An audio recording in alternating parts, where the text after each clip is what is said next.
Pido al Señor que todos los que estamos aquí podamos tener una experiencia profunda de amor con el Espíritu Santo. ¿Cuántos la quieren tener? Una experiencia verdadera con Dios, como la que tuvo Moisés. ¿Se acuerda Moisés frente a la zarza? Tuvo una experiencia. A ver, acuérdenme de otro personaje que tuvo una experiencia profunda con Dios. A ver, ¿quién? Isaías. Isaías dice que ya como en el año sexto fue que tuvo una experiencia, después de muchos años tuvo una experiencia con Dios poderosa, que dice que cayó como muerto, lo tomó el Espíritu Santo. Otro más, que de ahí salieron muchas cosas poderosas. ¿Recuerdan de Juan el apóstol? Que de ahí salió Apocalipsis. No sé si me está entendiendo en esta mañana que de esas experiencias con Dios sale lo mejor de nuestras vidas. Y de ahí Dios lo va a usar grande y poderosamente. Amén. Una experiencia con la palabra profunda, de comprensión. Que usted llegue a niveles de comprensión en cuanto a la palabra de Dios.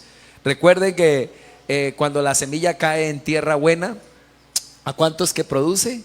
Al 30, al 60 y al 100. Pero la primera semilla cayó en tierra dura. Luego la otra cayó en tierra espinosa. Y luego la última cayó en tierra. ¿En tierra qué? En tierra pedregosa. La tercera es tierra espinosa. Pero lo tremendo es que la primera vinieron las aves del cielo, ¿cierto? Y yo creo que solo, ni se la comieron. Pero lo impresionante es que solo Dios puede hacer esto. De llegar y hacer una comparación o un cuadro comparativo de que las aves es el diablo que viene y se roba la palabra cuando no se entiende. Por eso es muy importante que el Espíritu Santo nos dé unos niveles de comprensión en cuanto a la palabra. Porque por ese lado usted llega a amar mucho a Jesús. ¿Y el mandamiento cuál es? Amarás al Señor tu Dios. Vamos, Deuteronomios tiene unas premisas poderosas. Desde el versículo 1, mire, usted dice, pastor, yo vengo porque yo en esta iglesia siento la presencia de Dios, quiero ser bendecido. Pero detrás de toda promesa que Dios le quiere dar a usted hay una premisa, hay un mandato. Vea lo que dice Deuteronomios capítulo 6 versículo 1. Deuteronomios 6, 1. Si está ahí, me ayuda por favor. Estos pues son los que, vea, mandamientos, estatutos y decretos que Jehová vuestro Dios, ¿qué? Mandó. Esa palabra mandó es una orden. ¿Y cuál es la respuesta del mando? Obediencia. Perfecto. Y él mandó que os enseñase para que los pongáis por obra en la tierra en la cual pasáis vosotros para tomarla. Verso 2. Todo esto se le dio al pueblo de Israel al salir de Egipto. ¿Para qué esos mandamientos? Para que temas a Jehová tu Dios y guardes todos sus estatutos, sus mandamientos que yo te otra vez ¿qué? Te mando. Tú, tu hijo y el hijo de tu hijo. ¿Qué quiere decir eso? Y todas las generaciones. Eso es una orden, es un mandamiento. Ahora, ¿cuándo? ¿Cuándo? Todos los días de tu vida. ¿Y qué viene cuando yo le hago caso y obedezco? ¿Qué se viene cuando hay obediencia? Dice, número 1, para que tus días sean prolongados. ¿Cuántos queremos eso? Para nuestros hijos. Yo oro mucho por la familia, pero es algo que Dios me ha puesto. Que ante cualquier cosa de petición que usted me pida para orar por su hijo, su familia, yo le pido a Dios que le dé protección. Guarde Dios, que nos guarde de accidentes nuestros hijos, de calamidades, de cualquier mal y de la muerte. Lo demás, pero que Dios les guarde la vida. ¿Cuántos dicen amén a eso? Lo demás es ñapa, hermano. Que Dios nos proteja y nos guarde la vida a todos.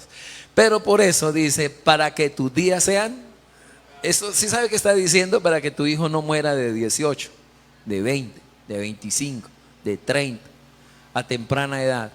Entonces, pero pastor, ¿qué tengo que hacer? Que tu hijo guarde los mandamientos. Tú, tu hijo y tu nieto guarde los mandamientos. Hay que enseñárselos. Y recuerden el mandamiento, que resume todo. Es uno solo. El único Dios, el Dios nuestro es el único que sintetiza todo en uno solo. En uno solo. ¿Se acuerda a Marta lo que le dice? Marta, Marta, afanada y turbada estás por muchas cosas. Ay, Marta. Y solo 45 cosas es necesaria, Marta. ¿Cuántas? Una sola cosa es necesaria. ¿Y María? ¿Y María la qué? La ha escogido. ¿Ve? Y ahora sintetiza todo. Todo lo sintetiza en uno, en un mandamiento. Amarás al Señor tu Dios con todo tu corazón. Si tu hijo ama a Dios con todo el corazón, con toda el alma, con toda la mente, con todas las fuerzas, tendrá, léalo por favor, léalo, sus días serán prolongados. Puede venir lo que se venga contra tu hijo y contra ti y jamás podrá tocarlo. Y tus hijos morirán de 80 para arriba en el nombre de Jesús. ¿Quién recibe eso? ¿Hay que enseñarle a qué? Dos, verso 3. Oye pues, oh Israel, otra vez se lo anuncia. Oye, esa es la que les dije la semana pasada. ¿La qué? La Shema. Esa es. Oye pues, oh Israel, y cuida de ponerlos por obra. ¿Ponerlos por qué? ¿Qué es eso otra vez? Obediencia. Obediencia. Para que te vaya, número 2, para que te vaya. Yo quiero que a mi hijo le vaya bien. Enséñele a qué. Amar a Dios con todo el corazón, con toda el alma, con toda la mente y con todas las fuerzas. Y le va a ir bien. Dice, en la tierra que fluye leche y miel. 3. Y os multipliquéis, como te he dicho Jehová, el Dios de tus padres, como te ha dicho el Dios de tu padre. Entonces, prolongación de días. 2, le irá bien. Y 3, habrá multiplicación. Donde haya escasez, donde llegue, Dios lo promocionará. La única manera de que Dios no promocione a tus hijos es que en ese lugar tenga un plan con la escasez. ¿Dicen amén? Y verso 4, todos leámoslo. Ahí está el mandamiento y eso es lo que hablé la semana pasada. Oye Israel, otra vez, oye Israel, la Shema, Jehová nuestro Dios, Jehová. Y el Señor le dijo eso ¿a quién? ¿A quién le dijo? Al escriba. ¿Se acuerda que le dijo al escriba eso? Verso 5,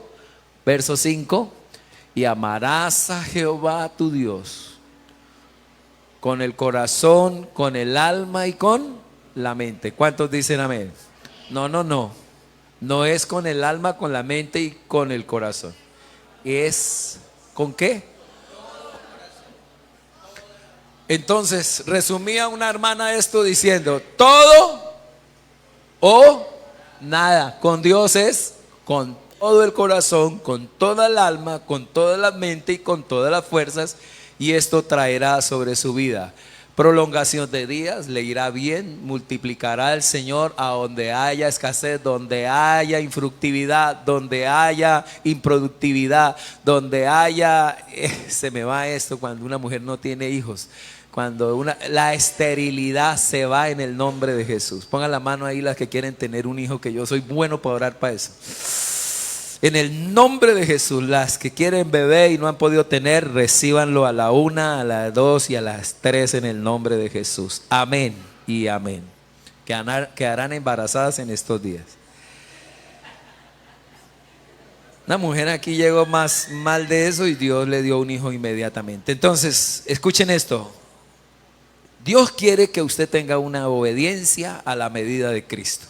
Porque esa es la clave de ¿qué? De la bendición. Yo no voy a predicar, voy a gastarme 10 minutos en decirle esto porque el que va a predicar es el pastor. Entonces, una obediencia, anoten eso, una obediencia a la medida de Cristo es lo que Dios quiere que usted y yo tengamos. La verdad que frente a todos los mandamientos nos cuesta la obediencia. ¿A cuántos les cuesta la obediencia o nos cuesta? Y sabemos, pero no hacemos caso.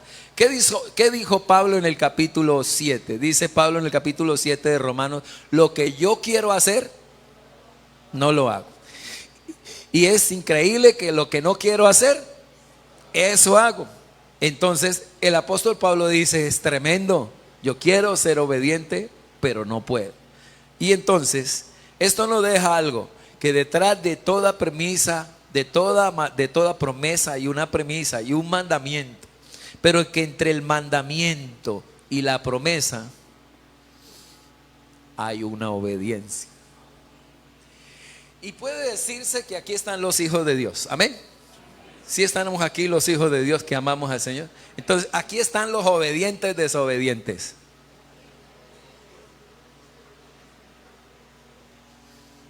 Aquí estamos los obedientes desobedientes. Y necesitamos una cultura de obediencia en nuestra iglesia, una cultura de obediencia en nuestra ciudad. Y el mejor regalo que le podemos dar a Cumaral, al Meta y a Colombia es levantar una generación de obedientes al Señor.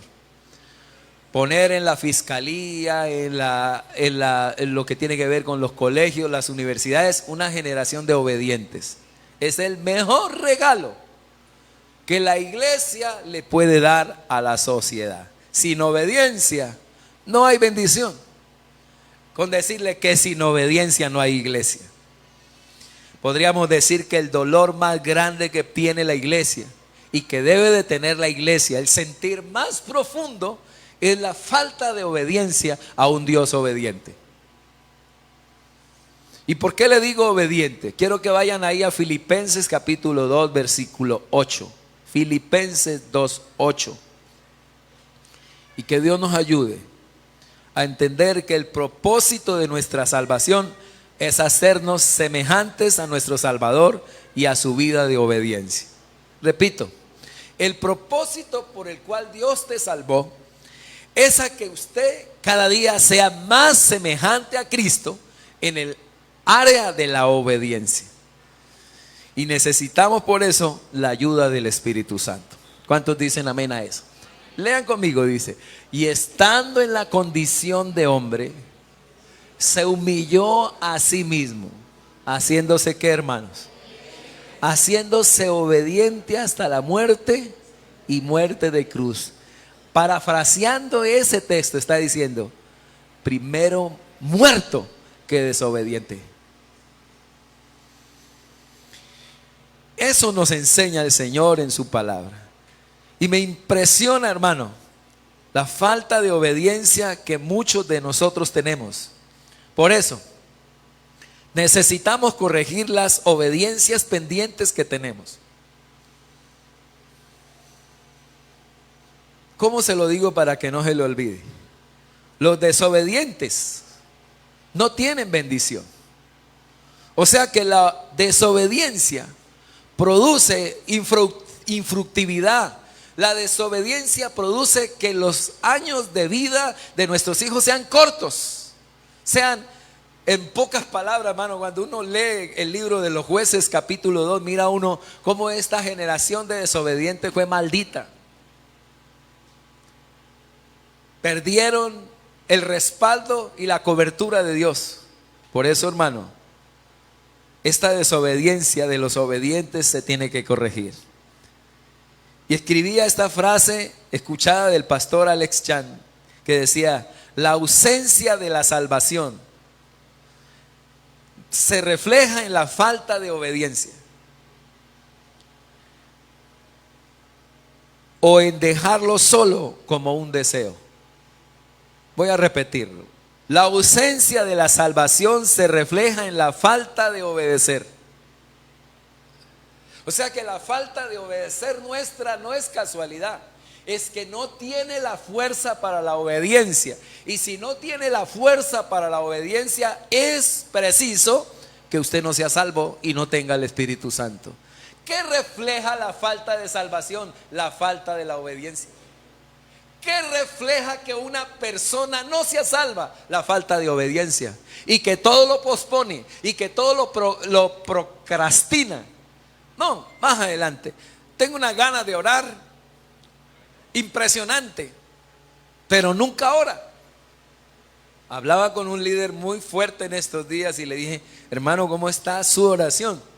Y me dijo: la verdad, pastor, poco oro, pero muy poco. Tengo que corregir eso. Un casi pastor. ¿Cuánto tiempo oramos? ¿Cuánto separamos tiempo para Dios? Y esto lo procrastinamos y no obedecemos, sabiendo que Dios nos está hablando hace rato que entremos en un ayuno porque nos quiere bendecir. Tendremos ayuno la próxima semana de viernes a domingo. Agéndelo, sepárelo, priorícelo. Primero lo primero, y primero lo primero es el Señor. ¿Cuántos dicen amén a eso? Entonces, ahí en Filipenses capítulo 2, versículo 8 podemos ver la obediencia de Jesús. En cuanto a la segunda parte de este Filipenses capítulo 2, podemos ver la obediencia de la iglesia de Filipos y podemos ver la obediencia de Timoteo. Pero quiero que miremos un poquito aquí la obediencia de la iglesia de Filipos en el capítulo 2, versículo 12, versículo 13, versículo 12 y 13. Dice: por tanto, amados míos, miren lo que es esta iglesia de obedientes. Mírenlo.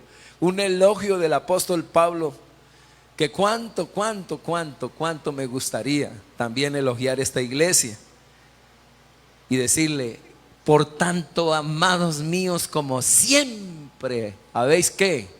Obedecido. Como siempre, ¿qué quiere decir eso? Que era una iglesia que se mantenía obedeciendo. Esta es una carta donde el apóstol Pablo amorosamente anima a la iglesia de Filipos a seguir siendo obediente. Y es mi deseo con todo mi corazón que de verdad levantemos una generación en esta ciudad de obedientes al Señor, que salgan de la desobediencia. Dígale al que está a su lado: recuerda que eres un obediente que se va a mantener en obediencia. O dígale: vas a salir de la desobediencia obediente. Dígale: obediente, vas a salir de la desobediencia en el nombre de Jesús. Por tanto, amados míos, como siempre habéis obedecido, no como en mi presencia solamente. ¿Qué está diciendo? No siempre bajo presión. Cuando yo llego, ustedes son obedientes. He escuchado en todas partes que ustedes son obedientes siempre, aún sin estar yo presente como pastor. O sea que el apóstol Pablo no necesitaba estar en Filipos y estar ahí para estar la iglesia, o para que la iglesia fuera obediente. Él podía estar en Corinto, podía estar en Galacia, podía estar en otras partes, en Colosas, no había problema. Él era obediente. La iglesia era obediente sin el pastor. Qué bonito es que nosotros no seamos obedientes solo bajo presión, obligados, manipulados, presionados, que un pastor tenga que estar ahí encima, hermano, ahí sea obediente. No, sino que la obediencia salga del alma, salga del corazón, salga porque lo amamos con todo el corazón. Esa es la obediencia que esta iglesia tenía. Como en mi presencia solamente, no como en mi presencia solamente, sino ustedes son obedientes solamente, dice, mucho más ahora en mi ausencia. O sea que esta era una obediencia creciente, que crecía y crecía y crecía. Qué bonito, ¿cierto? Eso es lo que Dios quiere hoy con nosotros. Ocupados, siempre ocupados, ¿dónde? En vuestra salvación con temor y temblor. Por eso estoy diciendo que la ausencia de la obediencia está diciendo que uno no es salvo. La ausencia de la salvación se refleja en la falta de obediencia. Cuando una persona es desobediente y Dios le habla y le habla, pilas, puede ser que no sea salvo. ¿Qué es no ser salvo? Que no tiene el Espíritu Santo, que no está dentro de él. Ser salvo no es levantar la mano y hacer la oración de fe. Ser salvo es que el Espíritu Santo vive en esa persona. Que un día el Espíritu Santo entró y lo selló. Que en un momento entró en su alma y desde ahí cortó la naturaleza pecaminosa y ahora es nueva criatura en Cristo. Esta iglesia refleja en primer lugar entonces transformación. Entonces les dejo esto, una razón por la cual la iglesia debe de ser obediente es porque solamente la obediencia produce una transformación genuina. Una iglesia transformada es una iglesia obediente. O sea, la obediencia refleja transformación. Frente a esto entonces, tenemos que leer el verso 13 y voy a orar para que Dios nos ayude a cumplir todo lo que nos ha enseñado esta campaña que viene ahorita, 7 hábitos de salud, 7 el estilo de vida, cómo cuidar el cuerpo, cómo mantenernos con salud, cómo es tan importante nuestro cuerpo en la adoración. Y hoy viene algo muy importante también que tiene una salud mental.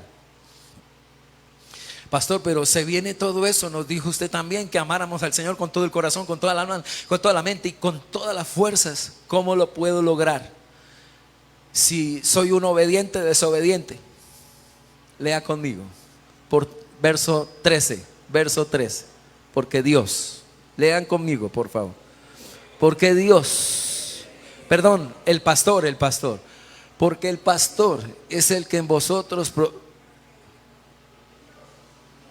¿quién es el que produce la obediencia?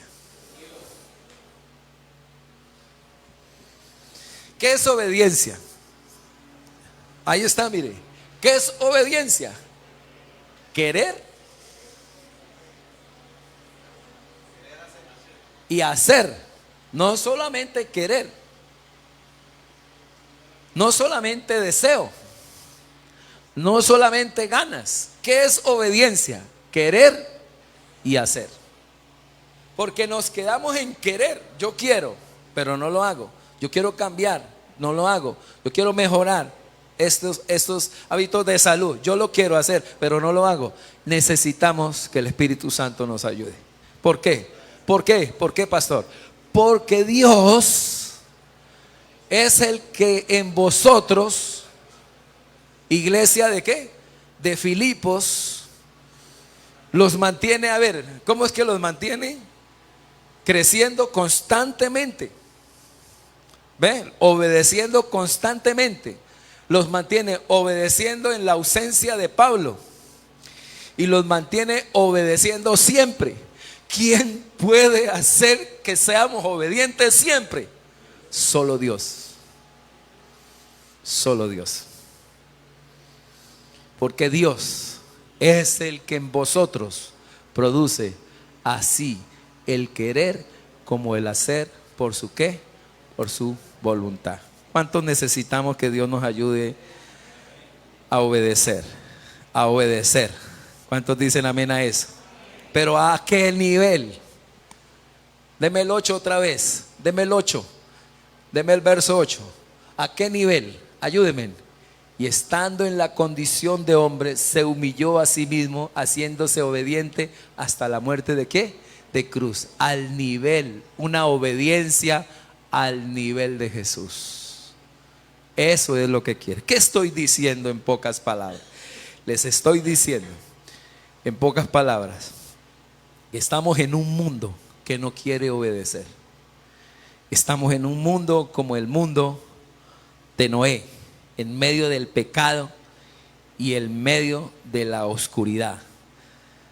En un mundo donde la falta de obediencia convierte a una generación maligna y en degenerada. Estamos en una generación así y necesitamos aprender a obedecer como hijos de Dios a nuestro Dios Todopoderoso. Frente a eso, Dios quiere esto, que si Dios nos llamó, si Dios nos eligió y si usted está hoy aquí por el Señor, es porque Él quiere que usted sea obediente al nivel de Jesús.